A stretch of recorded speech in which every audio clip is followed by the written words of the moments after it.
Ambassador Ronald Neumann. So Ambassador Neumann was formerly a Deputy Assistant Secretary of State and has served 3 times as ambassador to Algeria, Bahrain, and then Afghanistan.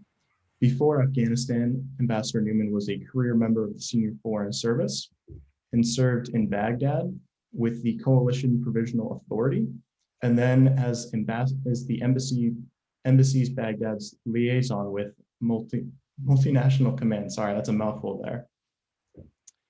Where he took part and was deeply involved in the political and military actions going on in Iraq. Prior to his service in the Foreign Service, he served as an Army infantry officer in Vietnam and holds the Bronze Star. And is also was awarded for his service in Baghdad. He was awarded the Army Outstanding Civilian Service Medal. Next, we will jump to Ambassador Deborah McCarthy. Ambassador McCarthy served as ambassador to Lithuania. She's also served as deputy ambassador at the U.S. Embassy in Greece and the U.S. Embassy in Nicaragua.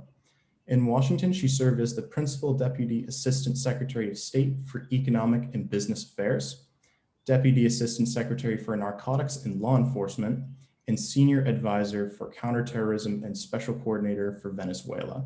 Ambassador McCarthy is also the host and producer of the national security podcast series, The General and the Ambassador.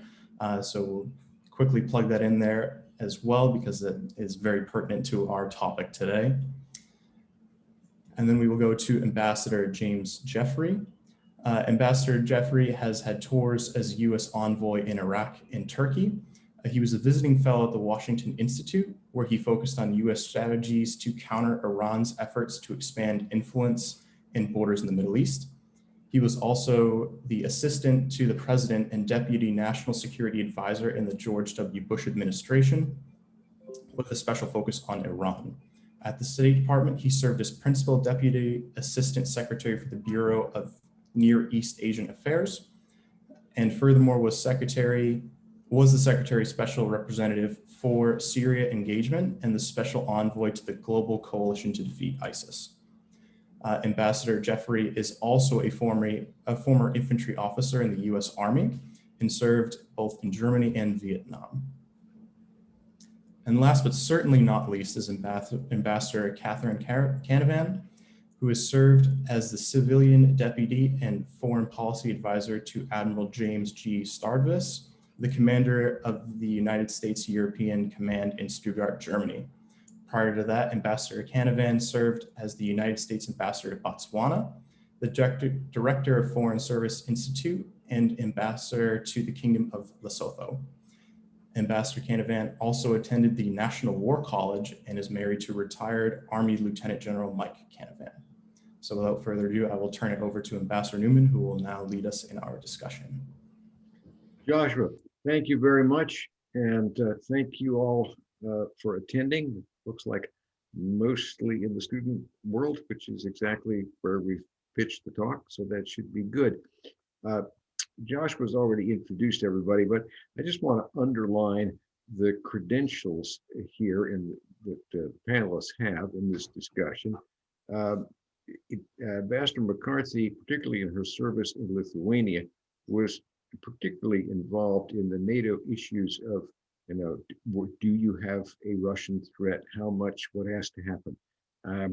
Ambassador Jeffrey has been shot at as both a civilian and a diplomat. When he and I were in Baghdad together, we certainly spent a great deal of our time dealing with the military, and that was a part of his other mission, coordinating the work in Syria particularly. And Ambassador Canavan had the whole panoply of issues from the command of the optic of the command of NATO. And I should note that she regularly participates in military exercises, so she gets a continuing update there. So you've got a very rich panel here, and I will encourage you to ask questions. I'm going to start with one kind of broad question to each of the panelists, but just ask you to spend, not too long, but a couple of minutes.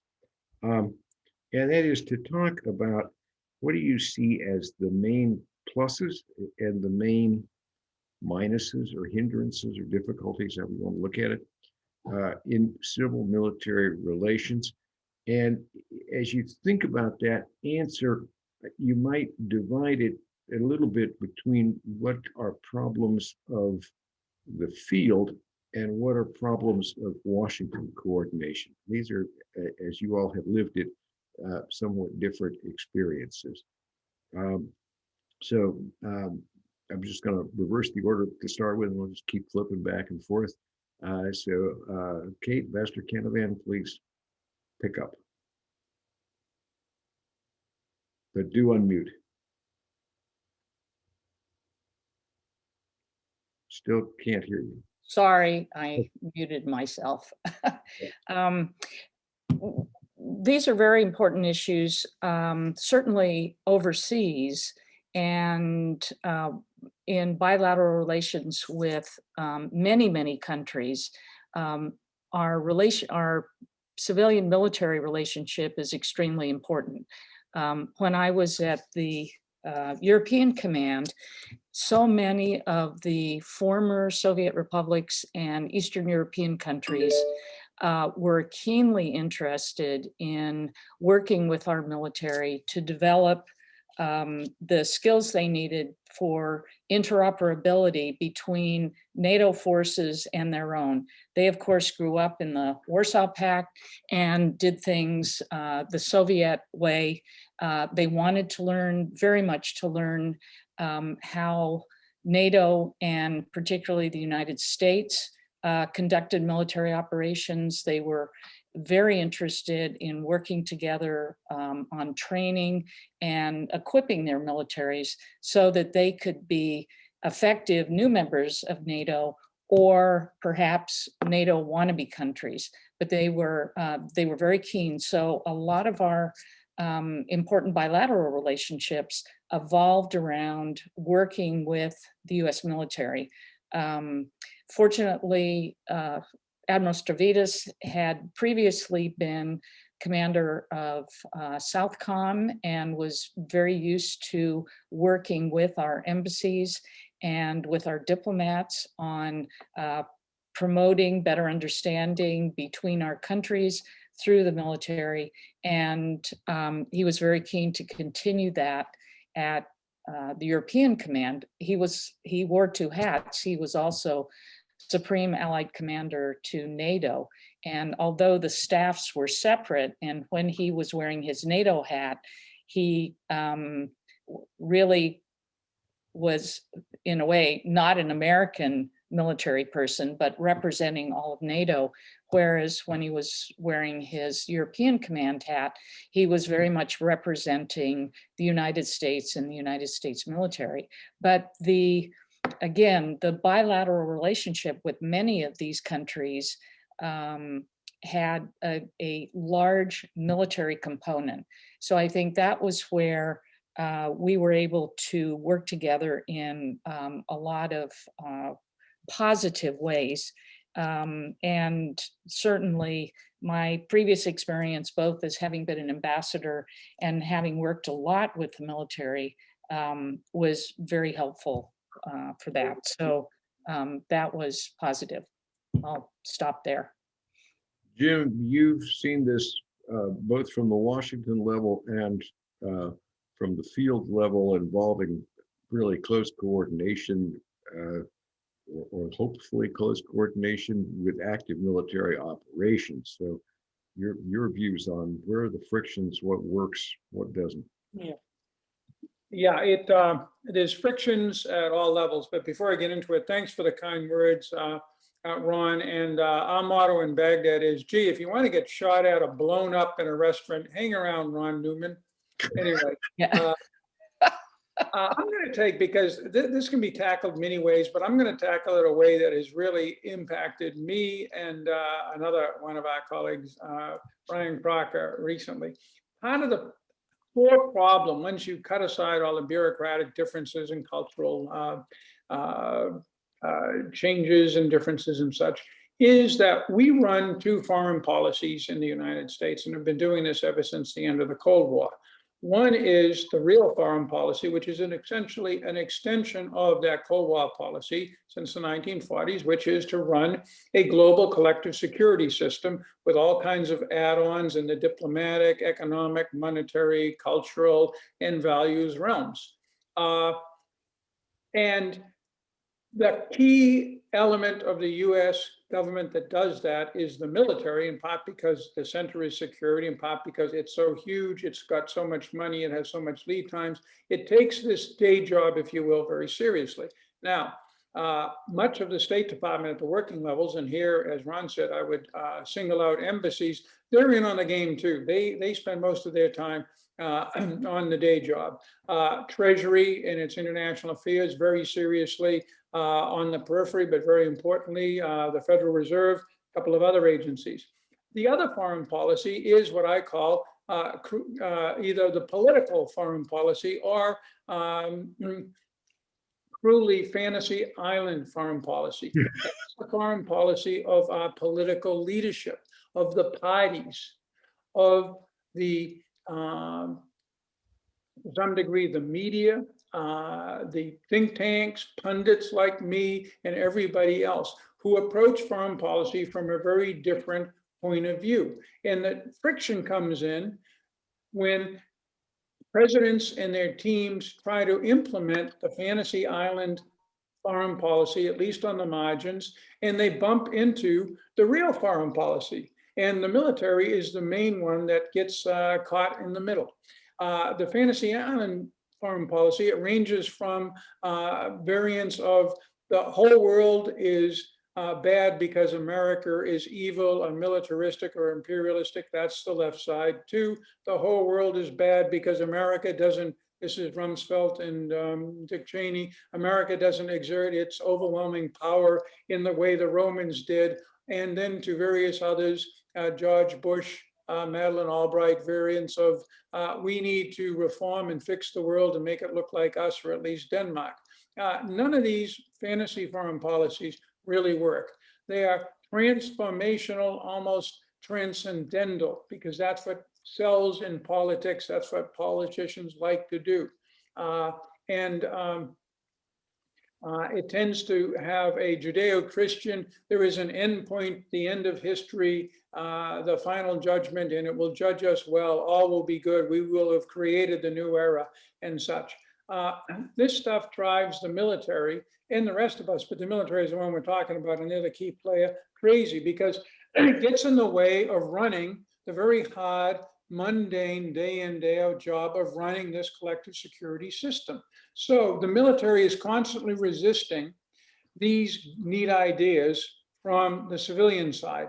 And at times, it sounds like I'm taking the side of the military, and I am to a certain degree. But the other second problem is the military, in running its collective security system, or its huge part of it, is extremely uncreative and rigid in how it does it.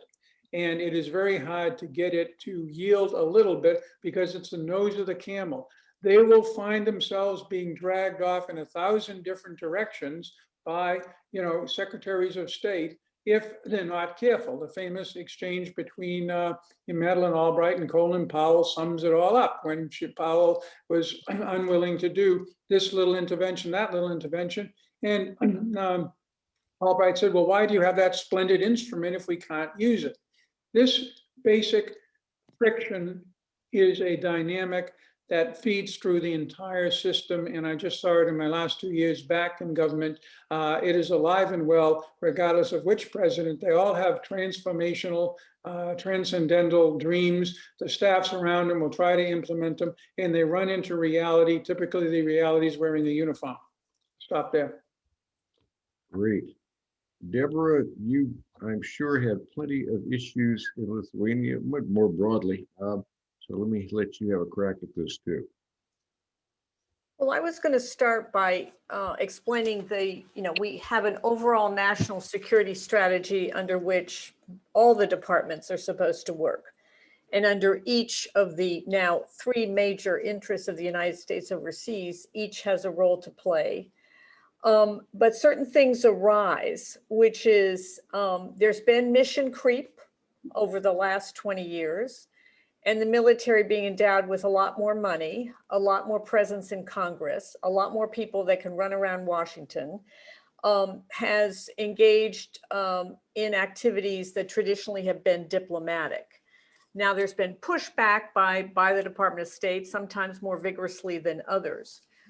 But there's another thing, in implementing the national security strategy, and both Jim and Kate alluded to this, which is there's a difference in timelines. The timeline for a diplomat for the Department of State could be a very long one, as we are negotiators above all. We negotiate most rules. And the timeline for many of our military colleagues is generally shorter, with obviously some exceptions. So I think it's important to keep in mind this overall structure under which both departments play a huge role, including on issues of promoting values, human rights, et cetera. It's not all the hard stuff. But one has many more, let's say, much more heft in terms of certain tools, and often operates with a different timeline. So I'll stop at that. Let me ask each of you again to respond to something. We'll go back in the other order. So Deborah, I'm going to let you have first crack. And this is a two-part question. One is, what advice would you give to students who are thinking about entering and working in the civil military field? And particularly, are there specific challenges, cautions, or thoughts about women entering this area? Well, first of all, I think it's a great idea now that we have more and more veterans who are going back to graduate school, including at AU, including in all the schools around here, to spend some time talking to them about their service and what their plans are, because many will be transitioning to doing some civilian work in national security if they're exiting the military. Some will continue on, but I think it's a great opportunity, as there are many in a lot of the graduate school programs. In terms of women, it really depends on the field, whether it's diplomacy, USAID, Peace Corps versus trying to get into the Marines. Again, there's no general statement that can be said. An absolutely incredible area, I think, for a lot of people who are interested in foreign affairs, and this applies including obviously to women, is the area of cybersecurity. That is wide open. The system is hungry, and oftentimes will help train. One can come in at a lower level, and that's going to be an exciting part, whether it's at DOD or at the Department of State. Jim? First of all, in terms of women going into it, I've seen no problem with anybody in the U.S. military in the last 20 years dealing effectively and as an equal with women, both in civilian positions or actually in the military. And we see this with female COCOM commanders and everything else. The civil military affairs field is absolutely crucial in having an effective foreign policy and bridging the gap between Fantasy Island foreign policy and day job foreign policy. The one tool I would say that will help you so much, and it's very hard to get this because it's very subtle, but it's really central, and that is, I think it was Kate or Debra mentioned the national security strategy. That is the core document in the US government put out by the White House. And they actually are pretty good. And the problem is the process of executing them broadly in our diplomatic actions and in our government is very loose and kind of informal. Okay, we have meetings and we do what are called SOCs, or summary of conclusions and that kind of thing. But it's really a kind of instinctive thing. The military operates on a totally different,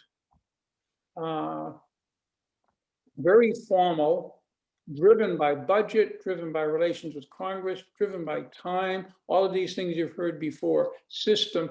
And that system is, and at the end, when the military issues a policy position, it's often issued as an order, and it's a felony offense not to carry out that order, as Ron and I know from many years ago. And it is a totally different system, and we often bumped into problems with the military and executing things, saying, wait a second, this has been agreed throughout the US government. The president has said this in his statement. How come you're not doing this?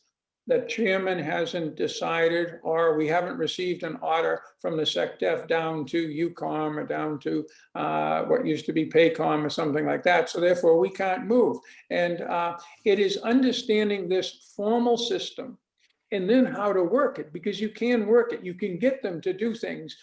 We just had a visit by the National Security Advisor of Israel to Jake Sullivan, his counterpart in the White House. And they did an awful lot of supporting Israel in its activities. They didn't mention them, but obviously it's Syria. And I was involved in doing that and getting the military to sign up for something that President Trump had several times promised Netanyahu he would do, was extremely hard for exactly the same reasons. They have to legally run through all the traps. They have to do everything in their formal way. They're not going to do something through a handshake and a beer or a coffee in the afternoon and go off and execute things unless they really want to. And most of the things we foist on them, they don't really want to do. I agree, obviously, both with what Deborah and Jim have talked about. And I think the understanding the different authorities, legal authorities under which the different foreign policy and national security agencies and intelligence agencies operate is key to understanding where both the limits of each of the agencies is, but also the breadth of what they can do. And I found it in some of my not only exercises, but in real life, one of the difficult things is you can't, at least according to the lawyers, you can't split authorities. We tried to do this in one particular case where the ambassador needed to have certain control over what some military people were doing in that country. And so we were actually trying to split command and control, which are both military authorities. And we wanted the military to have command and the ambassador to have control. The lawyers said you can't do that. So there are different authorities under which the different foreign affairs agencies, intelligence agencies, and military work. And if you're going to be going into a field where you're going to be working with all of these folks, it's really important to understand that. It's important to understand as much as you can, whether you go into the military or one of the foreign affairs agencies or the intelligence community, that you understand as much as you can about the other agencies and how they operate. If you do that, you can add value to the entire operation.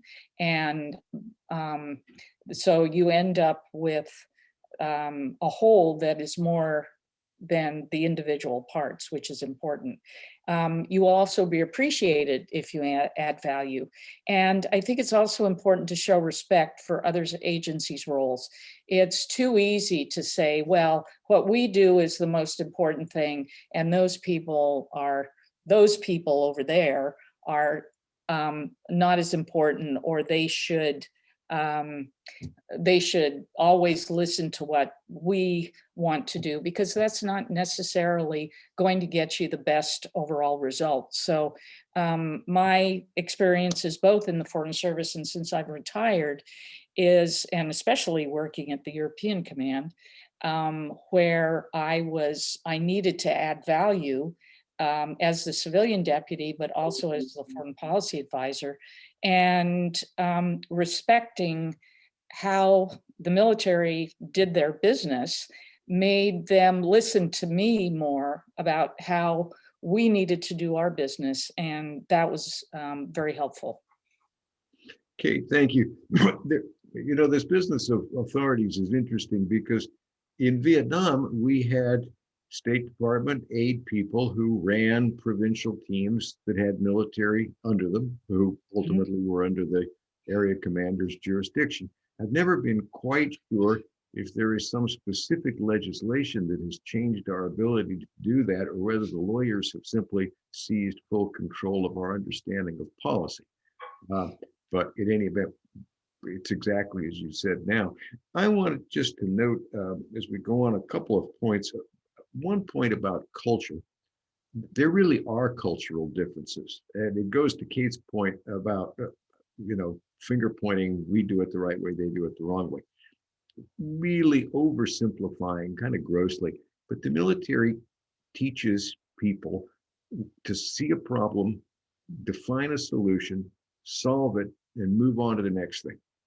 And they have a hugely strong way of doing this with the planning process, which essentially, again, simplifying back plans from an end state. The civilians spend a lot of their careers, one, managing problems which you're not going to solve, great big issues in some cases, and managing them in the sense of trying to avoid a blow up, trying to avoid two policies from clashing with each other, trying to reconcile things. They're not trying to achieve, in many cases, solution because there isn't one. And that can lead each side into complaining about the other. And I've certainly seen that, with the military saying the damn civilians can't make a decision, and the civilians saying the military wants to rush out to failure. And simply a little understanding of each can lead to another dialogue about how you do things. The other, just as note, is the importance of personalities. Because when you think about the chain of command of the civilians and the chain of command of the military, and you think, where do these two things come together? The President of the United States. There is no lower point, going back to the areas Kate was talking about, as well as bureaucratic imperatives, where one person is actually in control of both sides. And so that makes personalities just incredibly important at the top, and frankly, lower down as well. If people spend the time learning the other culture and learning how to work in it effectively and trying to use that, it goes very well. And when it doesn't go well, it can usually be a real horror show. So I want to go on. We've got a couple more minutes for us, and then we're going to go to the audience questions. But as you look out, particularly, and Jim, I'm going to start with you, so you're not always the middle here. As you look out at the particular issue of China coming up, is that an area in which you expect to see fairly harmonious or fairly contentious relations between civil and military sides? Very good question, and one I worked on a bit when I was on the Defense Policy Board before I was thrown off in 2017, but that's another story. But anyway, because I'm normally not an East Asia guy. The China problem in East Asia, a very powerful near-peer competitor, with, by the curse of distance, massive military advantages in the theater of operations we're looking at, is a challenge we haven't faced since the Cold War, mainly in Europe with the Soviet Union, with its massed tank armies in or close to Germany and Central Europe. We resolved this by a very closely knitted together military, primarily defensive, nuclear escalation, alliance, and overarching diplomatic presence. For example, we were careful not to intervene in any of the, we would call them today, color revolutions in Eastern Europe, 53 in Berlin, 56 in Budapest, several times in Poland up to 81, Prague in 67. We were basically, it was all put together. We're not challenging you, but we will defend what we have, but we're going to defend it in a way that we cannot overnight use that same defensive capabilities, which much of which was diplomatic, not military, to threaten you. This was very carefully thought out in an integrated military civilian way. We need that with East Asia today. We do not have it. The US military, primarily the US Navy, has its own, Battle of Midway version of how it's going to deal with China that's probably obsolete from the Chinese military standpoint. We have ways to cope with China, which is an overall challenge, not just a military challenge in that region. But again, that is the best example I can think of a very tightly knit diplomatic military operation. Deborah, do you want to? Okay, we're going to Deborah first, but see if you want to add to that.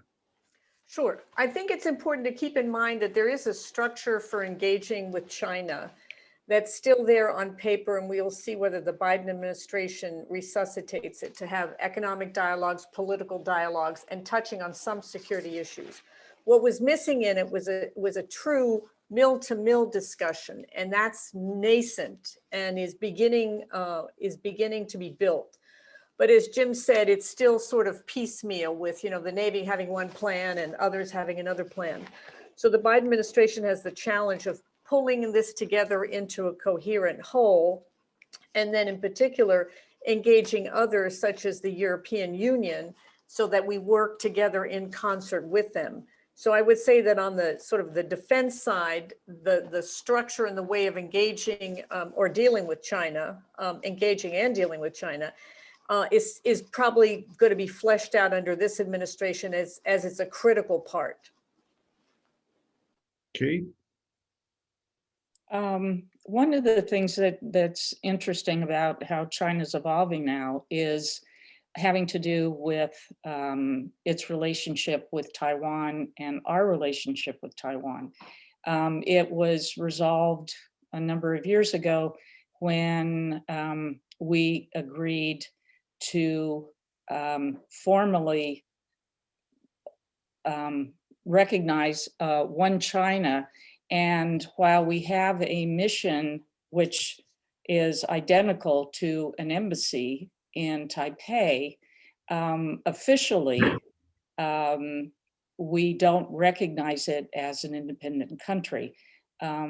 We still have extremely strong relationship with Taiwan, and it'll be interesting to see how far China is willing to push us on that relationship, and because the relationship has worked with China so far in dealing with Taiwan, but now China seems to be moving forward with, at least verbally, trying to indicate that they want to have a closer relationship with Taiwan as they have done with Hong Kong. So I'm obviously, I think we're all very concerned about that and what that would mean for our relationship with both with Taiwan and with China and with other countries in the region for whom this relationship has also been a stable one for so many years. So, and having served in Africa for a long time, 12 years, I'm also wondering how the African countries are going to deal with China, because it has really put its talons into many countries which have become so financially dependent on China that it's going to be very difficult for them to disengage, even though they're not wild about how China deals with them. They've taken advantage of a number of things, such as loans without strings on them and other kinds of situations that have left these countries indebted, not just financially, but otherwise, to China. If I could just jump in, because it's such a key point, Taiwan. The debate on Taiwan, and it's a massive debate right now, is all about should we give them a military guarantee, and do we have enough forces, counter submarines, counter missiles, to deter them? Those are important points, but there's a larger argument here. You don't just need military forces to deter. You can tell the Chinese, if there is a military action against Taiwan, our entire relationship will change to one of enemies, and we will take various actions. They may be military, economic, diplomatic. We're not going to reveal them, to ensure that if possible, you don't succeed, that if you succeed, you will not get any benefit from this. And in the long run, you will be worse off. Trust us on this. That's how you can put all diplomacy together. But again, we constantly, immediately default to the military option and debate that. We're going to go over to questions now. I had some in advance. I'm going to use one of those, and then I've got a question from Micah Spencer. So the one I had from before we started was, what's the one thing you did for yourself that helped you get to where you are today? And I'll give you a second to think about it. I'm going to add a little bit for me. And I would say for me, a good piece of that is being lucky. Or you might turn it around and say taking advantage of the luck when you get it. There was a point at which I wanted one job very badly and I didn't get it. And so I went and got another job, and that led to 2 or 3 other things in the Middle East and changed my whole career. And if I'd gotten what I wanted, I might have had just as good a career, but it would have been different. And so I see a lot of people who try to fine tune and plan, exactly how this stuff's going to work. And I'm here to tell you, you can't do that. Life's too various. But let me see what my colleagues have to say on what's the one thing that helped you become the success that I know you are. Deborah? Oh my goodness, first in the hot seat.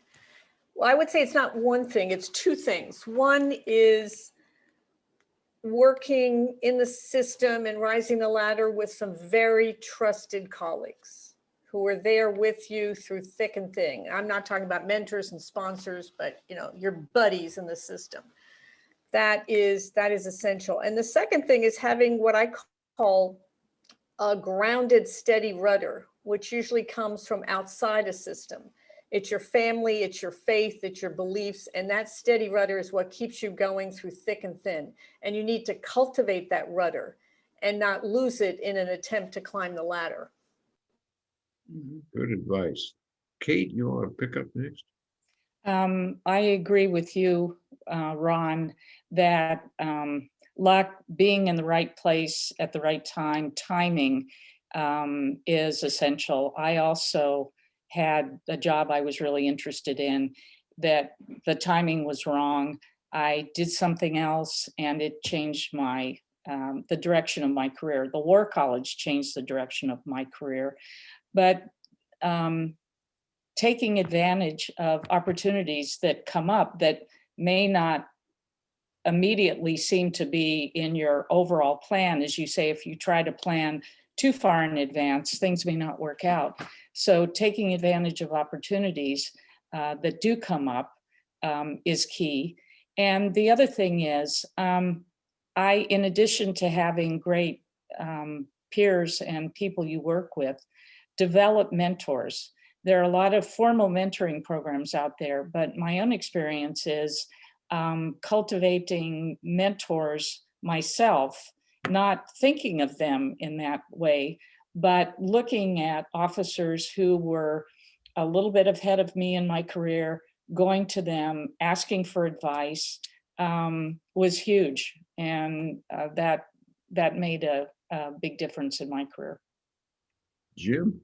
Okay, as everybody else has had 2, I'll have 2 too. First, join the Army. Because there are things that the Army does to you as a person that are useful in any career. 2, because so much of our diplomacy is related to the military, it really helps to have that background, as Ron well knows, actually, as Deborah and Kate have, from their own interesting interrelationships with the military, personal and professional. And 3, it gives you a different form of reference from your career, which is a foreign service, that there are other ways to do things and such, and that's good for balance. The second thing, it's mentoring, but I would emphasize another part of it. It isn't what I kind of use them for, going for them for advice. There was some of that. It isn't them reaching out and getting me jobs. It is watching how they did things, learning from what they were doing. I would sit there and say, someday I want to be like you, or at least like a less successful version of you. What do you do, and can I do that, and how would I do that? That I found was very, very useful. But that gets to the third thing, and that is luck. You have to have luck in having good mentors. You have to have luck in working for good people. Thanks, Jim. I think the discussion really underscores I think everybody will get a certain amount of luck in a career. When you get it, you've got to go pedal to the metal and utilize it. Not in a selfish way, but you have to master the brief. You have to do the job. So, Micah, question. Yes, well, thank you all for being here. I think we've got many years of experience between the four of you today. I just had a quick question for Ambassador Jeffries. Like, I don't mean for this to be like too controversial of a question or to put you on the spot, but you talked about the fantasy island foreign policy and the real life foreign policy. And I was wondering if, in your opinion, which one of those do you think the JCPOA with Iran would fall into? No, I'm actually on record as saying it makes sense in a purely transactional sense to get that thing out of your face for a few years. Here's what the Obama administration faced, what Biden does not want to face, and what we faced in the late Bush administration. Every morning when Iran is 3 or 4 weeks away from getting a bomb, you check whether the Israelis are fueling their F-15s, and they find ways to signal to you that they're not unhappy and that maybe this time it's not an exercise. Then you get the scream from the CENTCOM commander in the region, I need another aircraft carrier because I have to be on standby to do this. Then you get all of the people who want you to negotiate hammering at your door. It ties up a lot of time. Biden is on several things, Afghanistan, the Armenian genocide decision he just took, and also the JCPOA. 3 of the things that were the biggest time sucks in the Obama administration, and nobody could suck time like those guys, meeting and meeting and meeting, to get them off of the plate so that they can focus on more things. So the JCPOA is not fantasy island foreign policy. It is day job foreign policy. It gives you some advantages in the short run.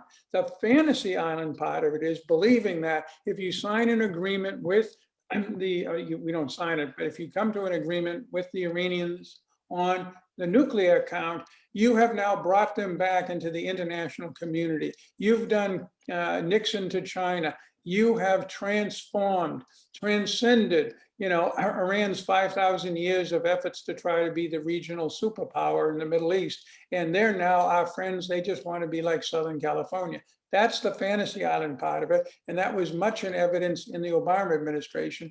I'm not so sure it is in the Biden administration, but the jury's still out. Joshua, have you got any other? I've got a couple of questions here, but have you got any that you've got that I don't have? I do actually have one quick question. Having a Marine Corps father has kind of inspired this question, and that is, how as ambassadors and how you strive that civil military line when dealing with the different branches of the military, notably that the different branches will have their own interpretations of what to do on the ground or in certain issues. So I was curious if I could pose that question to you.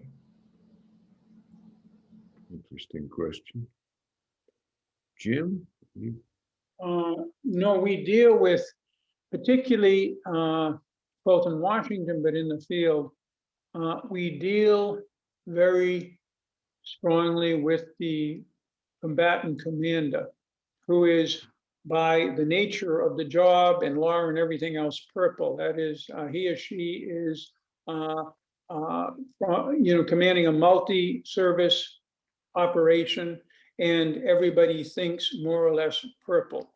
The one exception to this is when you're in a country and the main military presence is, for example, in Turkey in the 1980s, it was the Air Force at Incirlik, and also with a major general level command in Ankara.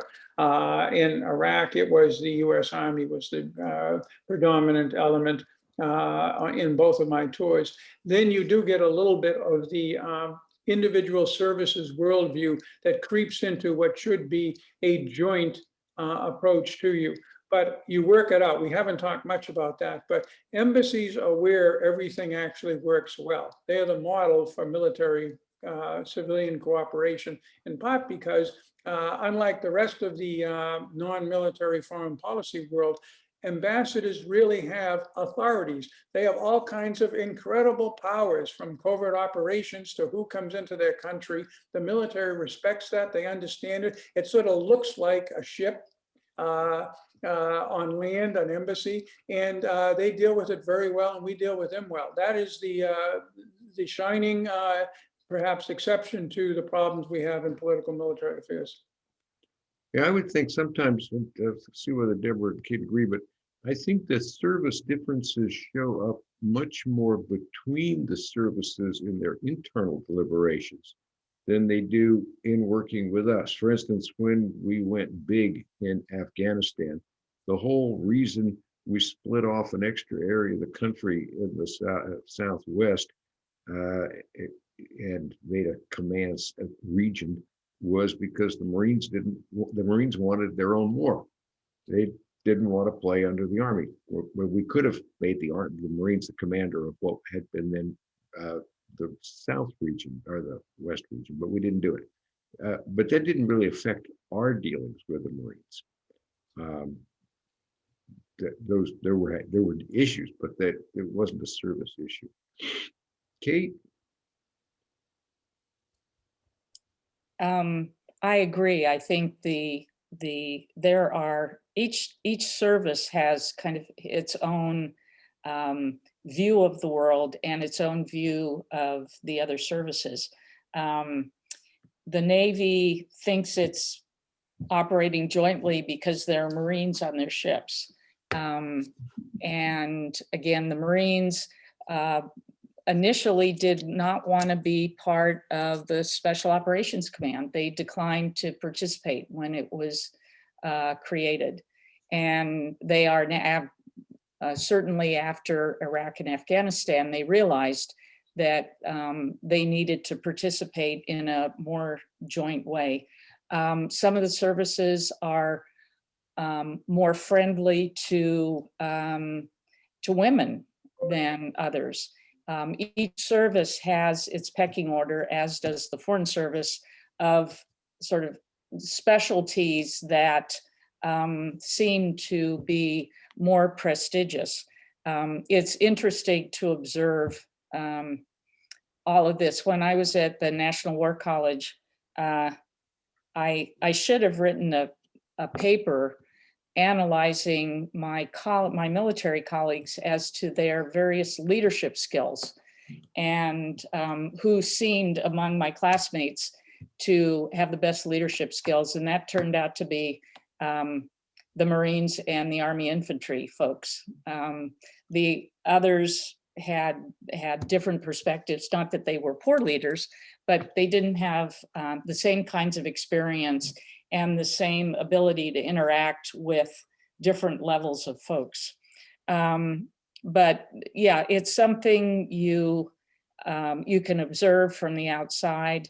Now that we have a senior defense official who is frequently also the defense attaché at a post, the ambassador generally only has to deal with one individual who represents all the military elements at a post, but still there are differences as to what the different services bring. The Army has a very well developed and extensive foreign area officer program, which I have benefited from. The Navy is coming along, the Air Force a little more slowly on that. And then, of course, you have the Marine security guards, which are like your teenage kids who are growing up and play an important role in the embassy, but actually work for the ambassador instead of for COCOM. But it is important to understand that they all have different roles to play within the Department of Defense. And that's, again, it's interesting to watch and occasionally fun. Deborah, what would you like to add to that? Oh, I'll just add a quick thing that I have a soft spot for the Navy and the Coast Guard because father served in one and brother served in another. But no, at a senior level, you're dealing with a lot of combatant commands, and you're not necessarily distinguishing between the services, et cetera. One additional thing, when SOCOM wanted to expand its presence in Europe after Russia went into Ukraine, I must say that we had a little bit of a tug with them because they just wanted to send a bunch of people. And we said, you just can't do this. This is not Afghanistan. This is, but a phone call, good communication, and again, working with trusted people across in the United States help resolve the issue very quickly. Yes, and there are learning curves here too. So these situations are not static. I remember a few years ago, there was a huge issue, a part of which Deborah was talking about, especially special forces of various kinds wanting to come into a country and think they could operate completely separately. That's, I think, much moderated. There was a whole issue of a magazine called PRISM, it's a National Defense University publication that was given over to special operations forces maybe 2 years ago. And it was an interesting example of the learning curve. There were at least, I think, 3 articles, I remember, in that all dealt with working with embassies. And all of them said, emphasized the need to do this. But it was interesting that each of them emphasized that the embassy can help your mission. Not one of them suggested that your mission has to nest inside the embassy's larger overall mission. So it was like they're halfway there, but not quite all the way. I've got one more question. I think this is kind of going to round us out a bit. And this is, what are the challenges when advising policy between DoD and DOS entities? I'm not quite sure what that means, but I'll let you figure it out. But are there significant problems that arise when one side may prefer a less diplomatic approach? And Kate, why don't you start that one? Yes, that can certainly come up. And the letter that every ambassador gets from the president says that the ambassador is responsible for coordinating all US government policies in the country to which he or she is accredited. Now, sometimes there is a decision made in Washington that directs the military to do something specific in that country that the ambassador may not agree with. Now, the ambassadors and COCOMs these days communicate on a regular basis. My view is that it behooves both the State Department and DoD through the COCOM to discuss the policy, potential policy differences and try to come to some accommodation before the folks who are going to be the boots on the ground are trying to arrive. And our letter also says that if there's a conflict between the ambassador and the COCOM, then that gets bumped up to the Secretary of State and the Secretary of Defense to sort out. And as Ron said, as if the Secretary of Defense and the Secretary of State can't sort it out, the only deciding person in the whole government is the president. And in most cases, most of us would not want it to go up to that level. We wouldn't even want it to go to the Secretary of State and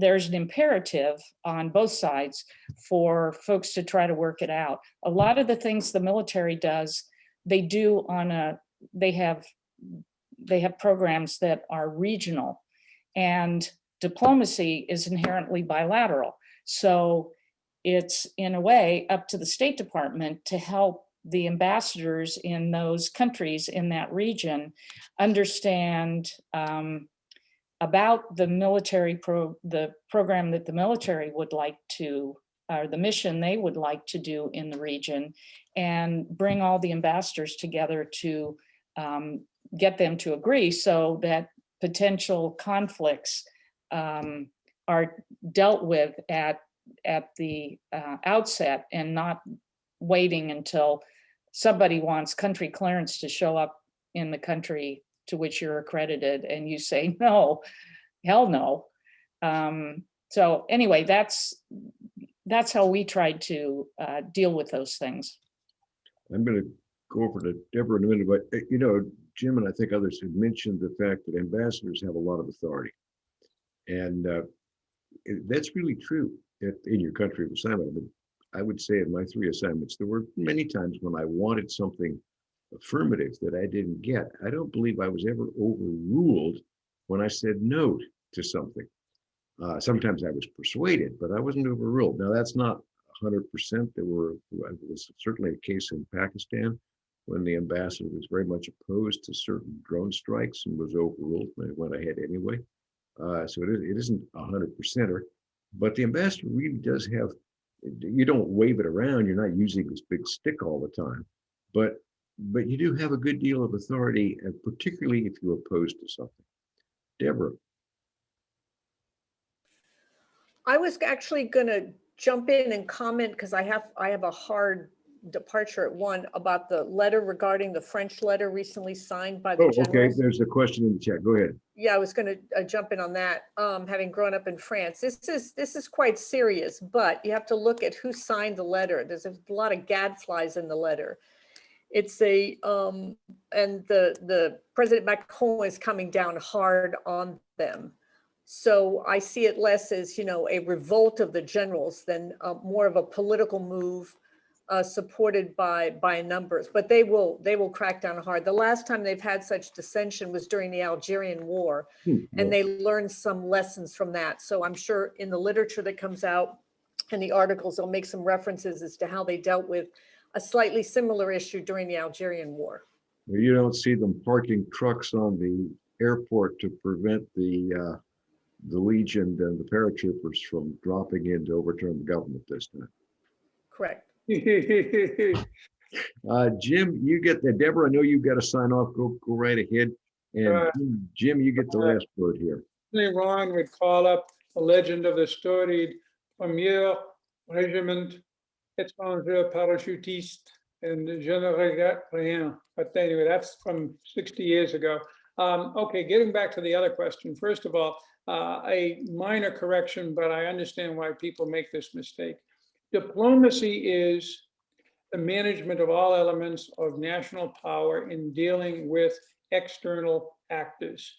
It's not soft power versus hard power, State Department versus DOD. Or it should be everything. In terms of, and then the other thing is, there are these disputes between the military and civilians. Ron's right. It's really hard to overturn an ambassador if he or she says no. It's when the ambassador wants to do something. The only time that I actually I got all the way up to the president, and it was not very welcome. It was Barack Obama's 2011 Christmas holiday in Hawaii. Was because I wanted our military, after the main forces had left, the stay behind forces, very broadly, the security assistance people, the contractors, and a very broad, very, very large military contingent that was vaguely under me, have an expansive countrywide presence. And DOD, bullied by its lawyers into a narrow interpretation of diplomatic authorities of all things, took a hardline position, and I decided they needed to be overrun. But the point is, I was taking a position to try to get the military to have a broader role. rather than a restrictive role. It's not always the military wants to go gung-ho and we're trying to rein them in. It can be the opposite. Thanks. Well, we've covered quite a bit of ground here. I hope it's been interesting. We had some questions, a couple of questions we didn't get to, but we got to most of them. I really want to thank all three of my colleagues for being willing to participate here. We are going to, have recorded this, so we will probably clean that up a little bit, and we'll have that on our website at some point. And Joshua, thank you for wanting to do this, and as your project for the year during your internship. And so to Joshua for arranging it, to you who've come and sat with us. And if you have additional questions, you can contact Academy at academydiplomacy.org, and we can forward the question to our panelists who may or may not answer you. But no, seriously, if you have questions, you can. And to everybody, thank you for joining us, and we are finished. Thank you. Okay, thank you all.